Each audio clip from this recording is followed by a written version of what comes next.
Hi everyone, so today I'm going to be reviewing the difference between the Diorshow Buildable Volume Mascara and the Diorshow Iconic Overcurl Mascara. Not necessarily to see which is best, because I think they both have different benefits and it depends what you're looking for. So both of them offer 24-hour wear and a transfer-resistant finish, and they're both infused with cornflower extract. Now the Diorshow Buildable Volume Mascara might be better for you if you really prefer natural ingredients, because this is 90% natural origin ingredients. If you're looking for a mascara that does more nourishing for the lashes, that kind of fortifies and strengthens them, you might prefer the Dior Iconic Overcurl Mascara because that has cotton nectar in. Color-wise, you only have 3 options in the Diorshow, whereas the Iconic Overcurl, you have 5 options. I'm more of a brown or black mascara girl anyway, so that doesn't matter to me. If you care about sustainability, the Dior Iconic Overcurl Mascara is Dior's first refillable mascara. I kind of feel like that doesn't matter so much to me, not because I don't like sustainability, but for hygiene-wise, I kind of feel like I want a whole new mascara. I feel like the biggest difference in them, besides the finish, is going to be the shape of the wand, because obviously that's what's changing what the results are really, along with some of the ingredients. But the Diorshow Buildable Volume Mascara is going to be your straight wand mascara, the XL volume, versus obviously the Overcurl mascara is more of a curved one to help get that curved shape. So it's going to be this way. Now this is not the full size Diorshow mascara, that is a sample size. It was one of the free gifts with purchase. So that's kind of the ones side by side for you to compare. I feel like the Diorshow Buildable Volume is great if you want kind of a more natural look in the day, more volume at night. If you're just looking for more separation and lash definition, maybe you already have curly long eyelashes. If you curled them any more, they would hit on the top eyelid and then you have the transfer up there. Versus, I feel like the Dior Overcurl is really nice if you want longer, more voluminous, separated, fanned out lashes with some nourishing ingredients and that extra curl and lift. So for both of these, you can use the Dior Volumizing Maximizer Primer. I love this. I would definitely always recommend using your mascaras with this. I kind of feel like the primer is more important than the mascara anyway for building the extra volume, definition, and length. However, I'm going to show you both with and without, just so you can see really what mascaras are capable with by themselves without the extra addition, in case you don't want to buy that extra product. I'm going to do my eyeliner last. I would normally do it first. I just wanted to do it last so we can see the effect of the mascara without this interfering with anything. I am going to curl my eyelashes though, because I would do that anyway. With the Dior Buildable Volume Mascara, it doesn't matter which side of the wand you apply the Diorshow mascara with. You just use an upward swiping motion on your top lashes and a downward swiping motion on your bottom lashes. Now I kind of rotate the brush between and flip between vertical and horizontal, really just trying to get more coverage and try and get rid of any clumps. To me, that is a wow, especially with one coat. We're going to do 3 because this is a buildable volume mascara, so I definitely want to see the difference between the first, second, and third coat. Now this is really good. They say like for 1 coat, you can just do for like really natural look, but it is a buildable volume mascara. 2 coats for a more glam look, and then 3 coats for a really full-on glam look. Now make sure you do this while the mascara is still wet. Don't let the mascara dry down in between coats. That's when I feel like it clumps more.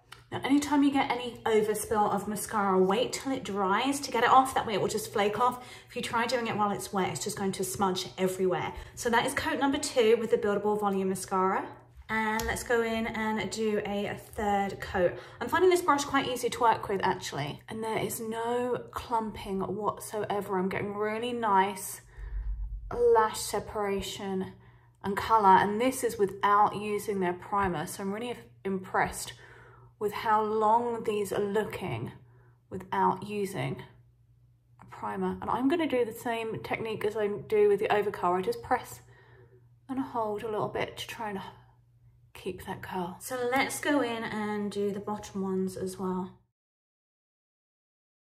With the Overcurl mascara, you apply with the concave side of the brush. I coat both sides of my lashes again to give them full coverage, make sure I'm covering any whiteness from that 3D Maximizer Base Serum Mascara. And I also do the bottom lashes as well. I tend to do 1 to 3 coats with this as well, and I find it builds coverage really nicely. Then if you want to boost and set the curl, you can press the brush against the upper lash line for an eyelash curler effect. I curl my eyelashes, but I find this works brilliantly for making the curl last even longer and for even more of a curling effect. And I'm going to finish up the eye makeup by tight lining with the Dior eye pencil and then using the Dior eyeshadow palette to soften out the eyeshadow. I tend to just do a quarter half edge eyeliner on the top lid just to try and make my eyes look more open because I have hooded eyelids. And that is today's finished look. I honestly don't see a huge difference between the Buildable Volume and the Iconic Overcurl Mascara. I even asked my husband, and my husband did actually notice a difference. I wasn't sure if it was one of those things that was so minuscule, but what we both kind of figured out, originally I thought I saw more length with the Buildable Volume, but what we both preferred about the Overcurl Mascara was it seemed to create more of a uniform look. They were very nicely equally fanned out and separated.